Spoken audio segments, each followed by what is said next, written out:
Very good morning, dear students. Today we will read lesson number 52, wise words. Wise words का मतलब है बुद्धिमानी की बातें, बुद्धिमतापूर्ण बातें, कि कुछ बड़े बुजुर्गों द्वारा या किसी भी वाइज पर्सन के द्वारा आपको कुछ कहावतें कही जाती हैं जिनसे आपको कुछ सीखने को मिलता है. Those are wise words. Let's read now. Every culture has a collection of wise sayings that offer advice about how to live your life. Every culture, her culture में, हर संस्कृति में एक कलेक्शन होता है किसका? वाइज सेइंग्स, बुद्धिमान बातों का, कहावतों का, बुद्धिमता की कहावतों का एक कलेक्शन होता है जो कि आपको ये एडवाइस करते हैं, ये सलाह देते हैं कि अपने जीवन को कैसे जीना चाहिए.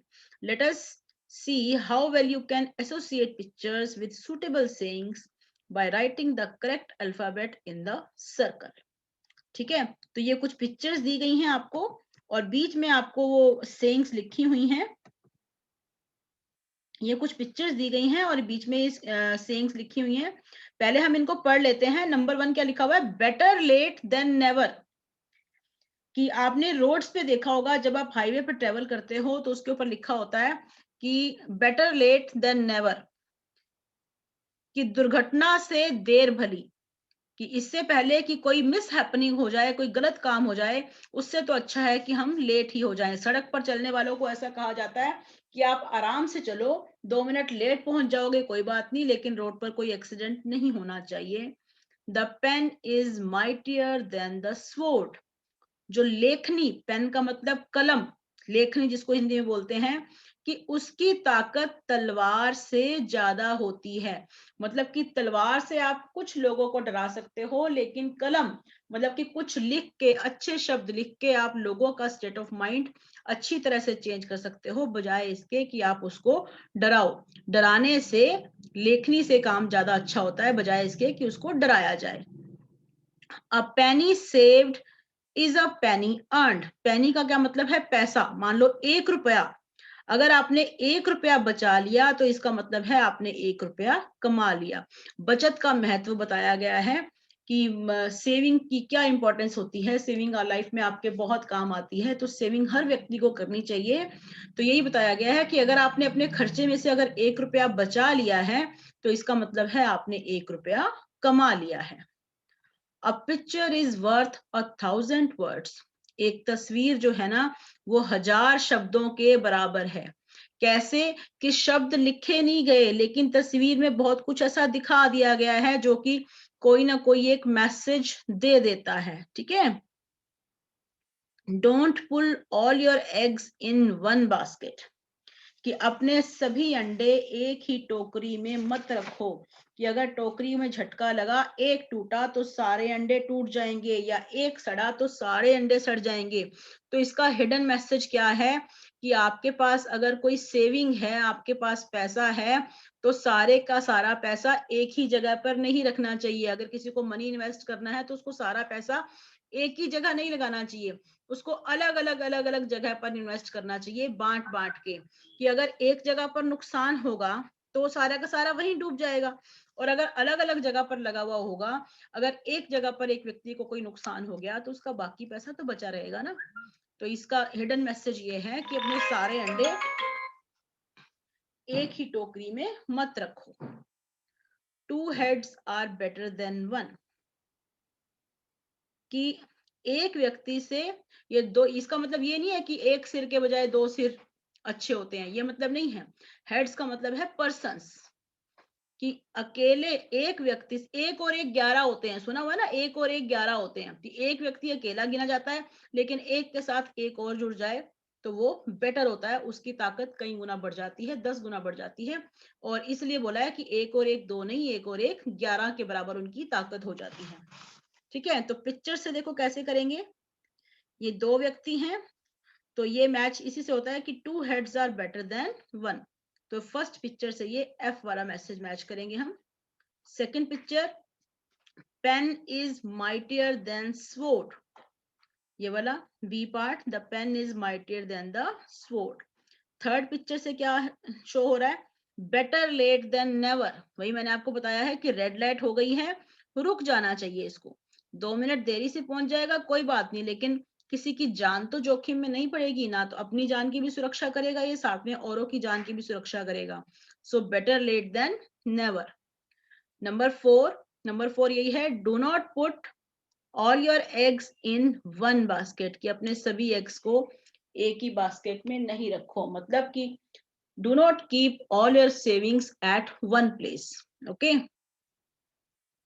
Number 5, a picture is worth 1,000 word। देखो ये पिक्चर कितनी चीजों के बारे में बता रही है, प्रकृति के बारे में बता रही है, एनिमल्स के बारे में बता रही है, ट्रीज के बारे में बता रही है कि अगर ट्रीज नहीं होंगे तो सबके लिए बड़ी मुश्किल हो जाएगी, right. 6th one, a penny saved is a penny earned, कि एक पैसा अगर आप बचाते हो तो समझो आपने एक पैसा कमा लिया है, ठीक है। Winning doesn't always mean being first, कि जीतने का ये मतलब नहीं होता कि आप हमेशा फर्स्ट ही आओ। आप हमेशा फर्स्ट आओगे जरूरी नहीं है कि तभी आपको जीता हुआ माना जाएगा। Winning means you are doing better than you have done before, कि जीतने का मतलब है कि आप उससे बेहतर कर रहे हो। भी आप जिस स्थान पर पहले से, कहते हैं ना कि कंपटीशन की भावना एक जगह पर ठीक लगती है लेकिन एक जगह पर ठीक नहीं। आपको किसी और से कंपटीशन करने की जरूरत नहीं है, आप अपने से कंपटीशन करो कि आप कुछ दिन पहले आपकी स्थिति क्या थी और आज आप किस लेवल पे हो। कुछ दिनों पहले अगर आप स्टडीज में भी देखते हो कि अगर आपको एक हफ्ता पहले आपको एक भी लेसन नहीं आता था और एक हफ्ते के अंदर आपने कुछ लेसन प्रिपेयर कर लिए हैं, मान लो 4 भी कर लिए हैं, तो देखो आपने इंप्रूव कर लिया पहले से, ठीक है।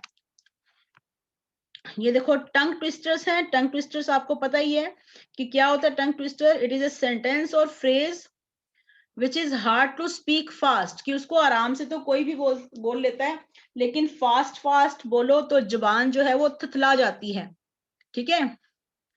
Because of A sequence of similar sounds, क्योंकि उसमें सिमिलर साउंड्स होती हैं, एक जैसी आवाजें होती हैं, तो इसलिए उनको बोलते हुए मुश्किल होती है। Here are some cool tongue twisters, have fun। तो इनको पढ़ते हैं। देखो फर्स्ट क्या लिखा हुआ है, cooks cook cupcakes quickly। आराम से तो इसको कोई भी बोल देगा, इसको फास्ट फास्ट बोलने की प्रैक्टिस करके देखना कि कैसे। ये एक फन गेम होती है, आप फ्रेंड्स के साथ आपस में बैठ के एंजॉय कर सकते हो। I scream, you scream, we all scream for ice cream। It is very good। Growing grey goats graze great green grassy groves। Last one, crisp, crust, crackle and crunch। तो ये सब टंग ट्विस्टर्स हैं, इनको आप fast fast बोल के अपने friends के साथ फन कर सकते हो, एंजॉय कर सकते हो, ठीक है। नेक्स्ट है क्विज नंबर 3। ये एग्जाम की प्रिपरेशन के लिए जो आपको ये फ्यूचर के क्विज वगैरह दिए गए हैं, क्विज हो गए, और जो ये रिव्यू एंड एक्सेस है ये जरूर करना बेटा, ये बहुत इंपॉर्टेंट है। इसमें से आप बहुत सारा पार्ट कवर कर सकते हो, क्योंकि ये पिछले कुछ पेजेस का कंक्लूजन ही होता है, ये उनमें से ही टेस्ट बने होते हैं ये। तो क्या है, name the captain of Indian cricket team under whose captaincy India won the world cup in 2011। 2011 में वर्ल्ड कप जीता था इंडिया ने, तो उस टाइम क्रिकेट टीम का कैप्टन कौन था? MS Dhoni. Number 2, who is the author of the collection of stories called Jungle Book? कि जंगल बुक नाम से एक बुक है, स्टोरी बुक है, तो उसके ऑथर कौन है? उसके ऑथर हैं Rudyard Kipling. Third one, which is the brightest planet of our solar system? हमारे सोलर सिस्टम का सबसे चमकीला ग्रह कौन सा है? That is Venus. The first atom bomb was dropped on this city in Japan। Japan के एक सिटी में सबसे वर्ल्ड का, दुनिया का पहला एटम बम गिराया गया था। उस सिटी का नाम क्या था? उस सिटी का नाम था हिरोशिमा। आपने पढ़ा होगा सोशल स्टडीज में भी, हिरोशिमा और नागासाकी नाम के प्लेस थे जहां पर एटम बम गिराए गए थे। It is a United States naval base which was attacked by the Empire of Japan in 1941 during World War II। दूसरे विश्व युद्ध के दौरान, वर्ल्ड वॉर सेकेंड जब हुआ था, तो एम्पायर ऑफ जापान ने अटैक किया था यूनाइटेड स्टेट्स के नेवल बेस पर, समुद्री जो होते हैं इनके समुद्री सेना नेवल बेस, जहां पर समुद्री सेना उनकी होती है, तो उस पर अटैक किया था जापान के साम्राज्य ने। तो क्या नाम था उसका, उस नेवल बेस का क्या नाम था? Pearl Harbor, right. उस नेवल बेस का नाम पर्ल हार्बर था। In which country is the leaning tower of Pisa situated? जो पिज़ा के टावर है वो किस कंट्री में, कौन से कंट्री में ये है? जो पिज़ा की मीनार बोलते हैं इसको हिंदी में, पिज़ा की मीनार कौन से कंट्री में है? इटली में है ये। What do you call a movable bed? एक मूवेबल बेड होता है जिसको कि यूज किया जाता है to carry a sick person, एक बीमार आदमी को उठाने के लिए। उसको जब हॉस्पिटल में ले जाया जाता है तो एक मूवेबल बेड होता है, उसको क्या बोलते हैं? जब किसी पेशेंट को एम्बुलेंस में लेटाते हैं या एम्बुलेंस में से उठाकर उसको हॉस्पिटल में शिफ्ट करते हैं, तो उस पर किस पर लेटाते हैं? उसको स्ट्रेचर बोलते हैं। उसको पेशेंट को जिस पर लेटाकर ले जाया जाता है उसको स्ट्रेचर बोलते हैं। Name the first Indian woman to fly in space. पहली भारतीय महिला जिसने अंतरिक्ष में उड़ान भरी थी, उसका नाम क्या था? उसका नाम था कल्पना चावला, जो कि करनाल से ही बिलोंग करती थी। With which sport is Rovers Cup associated? जो रोवर्स कप है वो कौन सी स्पोर्ट से जुड़ा हुआ है? किस स्पोर्ट से रिलेटेड है? फुटबॉल से रिलेटेड है। Name any fable written by Aesop. Fable का मतलब होता है स्टोरी। किसी स्टोरी का नाम बताओ जो इन राइटर के द्वारा लिखी गई है। तो उसमें से एक स्टोरी का नाम हमने लिख दिया, द एंट एंड द ग्रासोफर। चींटी और वो क्या होता है, घास वाला टिड्डा जो होता है, चींटी और टिड्डे की कहानी जो होती है। नेक्स्ट है multiple choice questions. Name the sport in which participants use skis to glide over snow. आजकल सीजन है इसका, बर्फ पड़ रही है, जो हिल स्टेशन है वहां पर बर्फ पड़ रही है। तो ऐसे स्पोर्ट्स का नाम बताओ जिसमें स्कीज का यूज किया जाता है बर्फ के ऊपर ग्लाइड करने के लिए, बर्फ के ऊपर फिसल कर चलने के लिए। तो उस स्पोर्ट का नाम है skiing. He started the project to launch India's first satellite Aryabhata. भी जो इंडिया का पहला आर्टिफिशियल सैटेलाइट था आर्यभट्टा, तो वो किन्होंने लॉन्च किया था? भारत में किन्होंने लॉन्च किया था? उन साइंटिस्ट का नाम था विक्रम साराभाई। ये ऑप्शन दिए गए हैं आपको, होमी जे भाभा, विक्रम साराभाई या एस.एन. बोस। तो जिन्होंने आर्यभट्टा लॉन्च किया था उनका नाम था Vikram Sarabhai. The largest active volcano in the world. Largest means सबसे बड़ा, सबसे बड़ा जो ज्वालामुखी है जो कि एक्टिव है दुनिया के अंदर, उसका नाम क्या है? मोना लोआ। ऑप्शन दिए गए हैं आपको, तो ये सही ऑप्शन है मोना लोआ। Name the official residence of the president. जो राष्ट्रपति का ऑफिशियल घर होता है, रेजिडेंस होता है, कौन से राष्ट्रपति? President of America, located in Washington DC. Washington DC वहां पर एक प्लेस है। तो वहां पर जो प्रेसिडेंट का ऑफिशियल रेजिडेंस है उसको क्या कहते हैं? उसको राष्ट्रपति भवन कहते हैं, व्हाइट हाउस कहते हैं, या बकिंघम पैलेस कहते हैं? जो अमेरिका में है राष्ट्रपति का घर, उसको व्हाइट हाउस कहते हैं। राष्ट्रपति भवन जो है वो इंडिया में है, और बकिंघम पैलेस शायद इंग्लैंड में है, यूके में। Which queen's image appears on the coinage of more than 35 countries? कौन सी रानी का चित्र होता है 35 देशों से भी ज्यादा के कॉइन्स पर? वहां का जो कॉइन्स होते हैं उसके ऊपर एक रानी का चित्र होता है, वो रानी कौन सी है? Queen Elizabeth, number 2 Razia Sultan, या क्वीन विक्टोरिया? तो वो किसका होता है? Queen Elizabeth 2। A book of maps and geographical information is called. जो मैप्स की बुक होती है या जिसके ऊपर ज्योग्राफिकल इंफॉर्मेशन होती है उस बुक को क्या कहते हैं? उसको एटलस कहते हैं। आपने देखा होगा जिस पर आपको मैप सीखना हो, आप मार्केट से खरीदोगे तो इंडिया के मैप की और वर्ल्ड के मैप की एटलस मिलती है, उसकी बुक को एटलस बोलते हैं। A funny drawing of someone that distorts some of the characteristics and over exemplifies others। कि किसी की एक फनी सी ड्राइंग होना जो किसी के चरित्र चित्रण करती है और दूसरों के भी उदाहरण पेश करती है तो उसको क्या बोलते हैं? कैरिकेचर। क्या बोलते हैं उसको? Caricature. Name the place where horse riding is done. एक ऐसे प्लेस का नाम बताओ जहां पर हॉर्स राइडिंग की जाती है। जैसे घुड़दौड़ होती है, जो ये स्पोर्ट होता है घोड़ों से रिलेटेड, घोड़ों की रेस होती है जिसमें, उसको क्या बोलते हैं? उसको ट्रैक या लॉन नहीं बोलते, उसको बोलते हैं arena. Which city is known as the city of golden gate? सुनहरी गेट जो होता है, सुनहरी द्वार, किसको बोलते हैं उसको? कौन सी सिटी को बोलते हैं सिटी ऑफ गोल्डन गेट? रोम को, शिकागो को, या सैन फ्रांसिस्को? सैन फ्रांसिस्को को बोला जाता है city of golden gate. Who invented penicillin? Penicillin का आविष्कार किसने किया था? खोज किसने की थी? चार्ल्स बेबेज, एम फेराडे, या अलेक्जेंडर फ्लेमिंग? अलेक्जेंडर फ्लेमिंग ने पेनिसिलिन का आविष्कार किया था। पेनिसिलिन एक केमिकल है, इससे दवाइयां बनती हैं कहीं, तो इनका आविष्कार अलेक्जेंडर फ्लेमिंग ने किया था। आगे है brain teasers, very easy. Half word आपको दिया गया है, यही से आपको गेस करके पूरा वर्ड बनाना है और उसको लिखना है। Can you read the half words written below? Write the complete word in the space provided. ये देखो यहाँ से पता लग रहा है कि ये C का आधा पार्ट है, COLOUR। ठीक है, ये देखो O की शेप अलग है और U की अलग है, तो हम गेस कर सकते हैं कि ये लिखा हुआ है कलर। बहुत इजी है ये। Number 2, BLOSSOM, blossom. आगे है MINIMUM, minimum. POPULAR, popular. TOFFE, toffee. COUNTRY, country.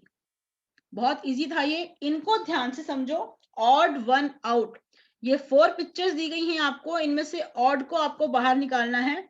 In each row select the picture which does not fit in, जो इसमें फिट नहीं होती है। तो फर्स्ट देखो, इसको बहुत केयरफुली देखो, ध्यान से समझो इसको, कि ये 4 पिक्चर्स हैं जिसमें 4 स्टिक्स हैं, 2 येलो और 2 पिंक। ये देखो, ये इसमें येलो, देखो ये येलो स्टिक ऊपर है यहाँ से लेफ्ट में, इसके बाद येलो स्टिक यहाँ आ गई, ये देखो अगली पिक्चर में यहाँ आ गई। ठीक है, ये देखो ये जो आगे की साइड है ये ऊपर है, तो अगली में जो ये येलो स्टिक है ये ऐसे ऊपर आनी चाहिए, यानी कि ये इस पोजीशन पे होनी चाहिए। लेकिन देखो इसमें येलो स्टिक जो है ना, ये ऊपर, यहाँ पर ऊपर नहीं है, इधर नीचे है। और अगली में देखो फिर यहाँ ऊपर, ये देखो फिर से देखो, ये येलो का ऊपर वाला हिस्सा देखो, ये ऊपर है ना, ये पहले यहाँ पर आई, पहले फर्स्ट पिक्चर में ही ध्यान से देखो, इधर है, उसके बाद इधर होनी चाहिए, उसके बाद इधर होनी चाहिए, उसके बाद इधर होनी चाहिए। ये देखो, ये ऊपर है, उसके बाद इस पिक्चर में यहाँ आ गई, तो इस पिक्चर में कहाँ होनी चाहिए? ये नीचे, ये वाला हिस्सा ऊपर होना चाहिए ना, यहाँ पर नहीं है। और उसके बाद यहाँ होना चाहिए, ये देखो यहाँ पर है। तो ये तीसरी पिक्चर में गड़बड़ है, ये थर्ड पिक्चर जो है इस सीक्वेंस में फिट नहीं बैठता है, तो ये ऑड है, इसको हम टिक करेंगे। राइट।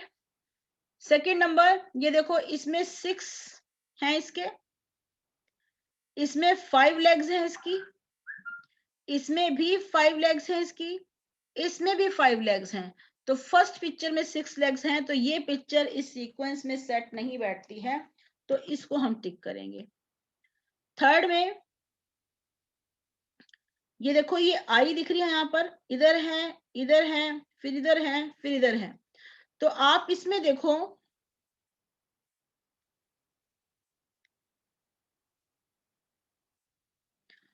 जो ये व्हाइट दिख रहा है ना, ये देखो कॉर्नर की तरफ है, देखो ये जो इसका ये ब्लैक एंड व्हाइट पोर्शन है, देखो ये राउंड में इधर किनारे की तरफ है। इसमें भी देखो लाइन से टच कर रहा है, इसमें भी लाइन से टच कर रहा है किनारे की तरफ, लेकिन इसमें जो ये ब्लैक एंड व्हाइट कॉर्नर है ना, देखो ये अंदर की तरफ है। सभी पिक्चर्स को ध्यान से देखो, ये देखो ये बाहरी लाइन दिख रही है, इसकी बाहरी बाउंड्री दिख रही है, ये जो ये आंख का आना जिसको बोलते हो, कॉर्निया जो होता है, देखो इस लाइन से टच कर रहा है, इसमें भी कर रहा है, इसमें भी कर रहा है, और इसमें भी कर रहा है। लेकिन इस वाली पिक्चर में जो ये कॉर्निया है, ये इस लाइन से टच नहीं कर रहा, तो इसलिए ये पिक्चर इस सीक्वेंस में फिट नहीं बैठती है। इसको भी केयरफुली देखो, number and shapes. What is the sum of figures shown in the left. बहुत इंटरेस्टिंग है ये। देखो नंबर 1 क्या लिखा हुआ है, in the square but not in the circle, कि स्क्वायर में तो है लेकिन सर्कल में नहीं है। देखो ये स्क्वायर में नंबर दिख रहे हैं, तो ये वाले 2 नंबर सर्कल में है। देखो ये सर्कल दिख रहा है ना, सर्कल में, इनको नहीं काउंट करेंगे, बाकी को काउंट करेंगे। तो 3 और 5 8, 8 और 9 17, 3 और 5 8, 8 और 9 17। ठीक है, in the hexagon but not in the square, hexagon में तो है लेकिन स्क्वायर में नहीं है। देखो ये हेक्सागन है, ये षटभुज जिसको बोलते हो, लेकिन ये तो स्क्वायर में भी है दोनों नंबर। तो 8 और 1 ये दोनों नंबर हैं जो स्क्वायर में नहीं है। 8 और 1, देखो 2 और 9 तो स्क्वायर में भी है ना, ये स्क्वायर दिख रहा है अंदर। तो 8 और 1 कितने हो जाएंगे, 9। अगला देखो, इन the circle but not in the rectangle, circle में तो है लेकिन रेक्टेंगल में नहीं है। रेक्टेंगल कौन सा है, ये वाला है, ये वाला पिंक से जो पीच से कलर का है। तो सर्कल के काउंट करो, 7 है और ये 3 है। 3 स्क्वायर में है, रेक्टेंगल में नहीं है। 7 और 3 ये वाले, तो ये क्या बन जाएंगे, 10। In the triangle and the square, triangle में भी है स्क्वायर में भी है लेकिन सर्कल में नहीं है। तो ट्रायंगल और स्क्वायर ये वाला है, तो सर्कल वाले छोड़ देंगे। तो बाकी देखेंगे, देखो कितने हैं, 5 और 3 8, 8 और 5 13, 13 और 9 22। ठीक है, 13 और 9 22। In the triangle but not in the square, triangle में तो है लेकिन स्क्वायर में नहीं है। कौन है, सिर्फ ये 5 नंबर ऐसा है जो कि ट्रायंगल में तो है लेकिन स्क्वायर में नहीं है। स्क्वायर में तो ये 3 आता है, यहाँ पर सिर्फ 5 आएगा। ठीक है, ये पजल देखो, ये बहुत ध्यान से देखने वाली है, बहुत ध्यान से समझना इसको। In this puzzle each letter of the alphabet has been given a numerical value, कि अल्फाबेट के जो लेटर्स है ना, इसको एक न्यूमेरिकल वैल्यू दी गई है। The value of each is reached by adding the individual numbers together. ये देखो, ये नंबर दिए गए हैं, ये वर्ड्स दिए गए हैं आपको और इनके लिए नंबर दिए गए हैं। तो आपको बताना है कि एस का टोटल कितना बनेगा। ये ध्यान से समझो, देखो बहुत केयरफुली समझो। ये CAT कैट, देखो ABC में ए फर्स्ट नंबर पर आता है, ए को हमने 1 नंबर दे दिया। बी इसमें है नहीं, सी थर्ड नंबर पे आता है, सी को हमने थर्ड नंबर दे दिया। ठीक है, 3 और 1 कितने हो गए, 4। तो इनका टोटल कितना है, 6। अगर ये 3 और 1 4 हो गए तो इसका मतलब टी के लिए 2 नंबर है, तभी 6 बनेगा ना ये। अगर ये 1 और 3 4 हो गए, 1 और 3 4 हो गए, तो टी को अगर हम 2 नंबर देंगे तभी तो ये 6 बनेगा। ठीक है, राइट। अब अगला है काट। अब देखो CAT का नंबर हमें पता है, सी को दिया हमने 3, ए को दिया हमने 1 और टी को दिया हमने 2। कौन से पता हो गए हमें, 3 1 और 2, तो ये 6 हो गए। इसके लिए टोटल हमें 12 दिया गया है, 12। तो 3 1 और अगर ये 2 हैं तो 6 हमारे पास हैं। इसका मतलब आर के लिए कितने नंबर बचे, 6। देखो CAT जो है ये तो हमें यहीं से मिल गया। 3 1 2 हमने ऊपर से देख के लिख दिया, तो इसका मतलब आर के लिए कितने नंबर बचे, इसके लिए 6 नंबर बचे। ठीक है, कैट भी क्लियर हो गया, काट भी क्लियर हो गया। अगला है रेस। अब हम ढूंढेंगे आर के लिए कितने नंबर थे, ऊपर से देखो चेक करो। आर के लिए हो गए 6, ए के लिए कितने नंबर थे, 1, सी के लिए कितने नंबर थे, 3, ई तो ऊपर कहीं था ही नहीं बेचारा, सिर्फ ई बच गया। ठीक है, सिर्फ ई लेफ्ट हो गया, बच गया इसमें। तो 6 और 1 7, 7 और 3 10, 10 हो गए। इसका अगर टोटल 14 है तो इसका मतलब ई के लिए कितने नंबर बच्चे, 4। ठीक है, अब सबको एक एक नंबर प्रोवाइड हो गया, पता लग गया हमने कौन से अल्फाबेट का कौन सा नंबर है। अब ढूंढो ए का कितना टोटल होगा। ए के लिए हमने डिसाइड किया था 1, सी के लिए 3 और ई के लिए कितना हुआ, 4। 1 3 4, इनका टोटल करके देखो क्या आएगा, 8। इसका टोटल आएगा 8, राइट। आगे देखो, टाइम बहुत कम है, इसको कंप्लीट करते हैं। लेट्स बी क्राफ्टी, ये क्राफ्ट वर्क है, एक डॉल सी बनाई है। क्या क्या चाहिए इसके लिए, चार्ट पेपर चाहिए, कॉटन बॉल रुई चाहिए, बिंदी जो आपकी मदर माथे पे लगाती हैं बिंदी चाहिए, सीजर चाहिए और ग्लू चाहिए। रोल ए ब्लैक चार्ट, एक ब्लैक चार्ट लो और उसका एक कोन बना लो, ठीक है। Stick it's and with A glue, उसके किनारों को ग्लू से आप चिपका दो, पेस्ट कर दो। Cut the large end of the cone to even is base, जो उसका गोलाई वाला हिस्सा होता है, देखो यहाँ से ये ऊंचा उठा हुआ होगा ना, यहाँ से ये, तो इसको कट करके इसका इवन शेप कर दो ताकि इसको आप जमीन पर, इसको फ्लैट बेस पर रख सको, ठीक है। Cut the strips of white chart paper for the dress and roll around the cone as shown, white chart paper की पतली पतली सी पट्टियां काटो और इस कोन के चारों तरफ लपेट के इसको चिपका दो। इसको ऐसे दिखेगा जैसे इसने ड्रेस पहनी हुई है। आप चार्ट पेपर नहीं लगाना चाहते तो पतले पतले से रिबन मिलते हैं मार्केट में, आप वो रिबन भी रोल करके पेस्ट कर सकते हो, ठीक है। Cut out 2 triangles from white paper, white paper से 2 ट्रायंगल काटो, तो इन ट्रायंगल्स को स्टिक कर दो यहाँ पर साइड पर, ठीक है। व्हाइट पेपर से 2 ट्रायंगल काटो और साइड पे चिपका दो। और क्या क्या चिपकाना है, कॉटन एंड बिंदीज, कॉटन और बिंदी चिपकाओ, आर्म्स के लिए, फेस के लिए और आईज के लिए। देखो आर्म्स तो बन जाएंगी व्हाइट पेपर के जो ट्रायंगल आपने पेस्ट किए हैं इस पे, कॉटन बाल यहाँ पर लगाकर चिपका दोगे उससे फेस बन जाएगा, बिंदियों से देखो आंखें बन जाएंगी, और बिंदी को ही काट के आप फेस भी बना सकते हो, माउथ भी बना सकते हो उनका। Make a black crown, black colour के पेपर से इनका एक कटिंग करके आप क्राउन बनाकर भी चिपका सकते हो। योर पपेट इज रेडी, बहुत बहुत इजी है ये, बहुत आसान है, इसको पढ़कर आप इसको आराम से बना सकते हो। नेक्स्ट है पॉजिटिव थिंकिंग ग्रोथ माइंडसेट। तो इसमें क्या है देखो, children with growth mindset believe that they can learn, तो जिन बच्चों का दिमाग ये होता है कि हमें कुछ सीखना है वो सीख सकते हैं। जिनके भी ग्रोथ माइंडसेट, उनका माइंड सेट होता है कि हमने ग्रो करना है, अपने अपने आप को इम्प्रूव करना है।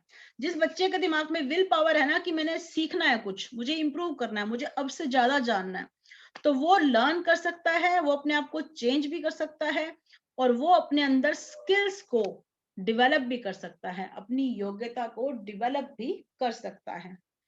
They are able to handle setbacks and know that hard work can help them accomplish their goals. They are able to handle setbacks.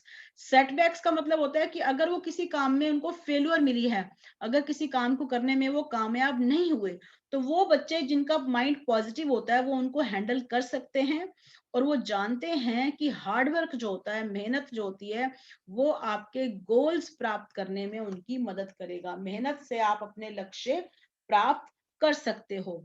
Tick the picture that represents your mindset in today's lesson. ये देखो सबसे नीचे वाली सीढ़ी पर बैठा है तो वो लड़का बिल्कुल फेलियर से हताश होकर बैठ ही गया। आई वॉन्ट डू इट, कि मैं इसको करूंगा ही नहीं। आई कांट डू इट, एक बच्चा है वो कहता मैं कर ही नहीं सकता। ये देखो इसने सीढ़ी चढ़नी, ये खड़ा हो गया कि मेरे से तो होगा ही नहीं, मैं तो चढ़ ही नहीं सकता ये सीढ़ी। तो तीसरा है ना, देखो वो कहता है मैं चढ़ना चाहता हूँ। ये देखो चौथे नंबर पे जो बच्चा खड़ा है उसका माइंडसेट कैसा है, how do I do it, कि मैं इसको कैसे करूंगा। I will try to do it, वो कहता है मैं इसको करने की कोशिश करूंगा। और जो बच्चा कहता है कि मैं इसको करने की कोशिश करूंगा,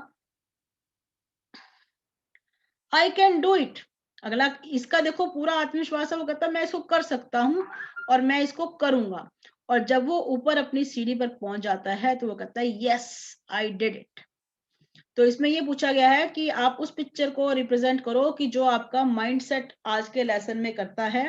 तो मेरा मानना तो यही है कि हम जो भी काम अगर सोच ले कि हमने करना ही है और उसको करने का एफर्ट करें तो उसको हम कर सकते हैं। Yes I did it. तो हमने क्या लिखा है, आज हम इस बुक को कंप्लीट करने जा रहे हैं। तो यस वी हैव अचीव्ड अवर गोल, तो मुझे तो लगता है इसमें यही लिखना ठीक है कि yes I did it. Do you have a growth mindset, क्या आपका माइंडसेट है जो ग्रोथ की तरफ बढ़ता है। Complete the following by giving examples of each, यहाँ पर पिक्चर पेस्ट करो। तो देखो क्या है, आई लव लर्निंग, आप कुछ भी लिख सकते हो, जिस जो भी सीखना आपको अच्छा लगता है आप वो नाम यहाँ पर लिख सकते हो। मैंने यहाँ पर म्यूजिक और स्केटिंग लिखा है। आई लव चैलेंजेस, इसमें मैंने फिल किया है फॉर इनोवेशन, कि नई नई चीजें सीखना या किसी चीज के बारे में नई जानकारी प्राप्त करना, किसी काम को नए नवीन अपने क्रिएटिव तरीके से करना मुझे अच्छा लगता है। तो I love challenges for innovation. I am inspired by माई, आप इंस्पायर किससे होते हो, आप अपनी जिंदगी में किससे प्रेरणा लेते हो आगे बढ़ने के लिए। तो I am inspired by my mother and my uncle. I always try hard, मैं हमेशा कड़ी मेहनत किस लिए करता हूँ, टू इम्प्रूव माई सेल्फ, अपने आप को इम्प्रूव करने के लिए मैं कड़ी मेहनत करता हूँ। I use feedback to get better, कि मैं फीडबैक यानी कि लोग जो फीडबैक मुझे देते हैं तो मैं इस फीडबैक को यूज करता हूँ अपने आप को बेटर बनाने के लिए। हर एक्सपेक्ट में, जिंदगी के हर पहलू में मैं अपने आप को इम्प्रूव करने की कोशिश करता हूँ। So that's all for today. तो आपकी बुक आज कंप्लीट हो रही है।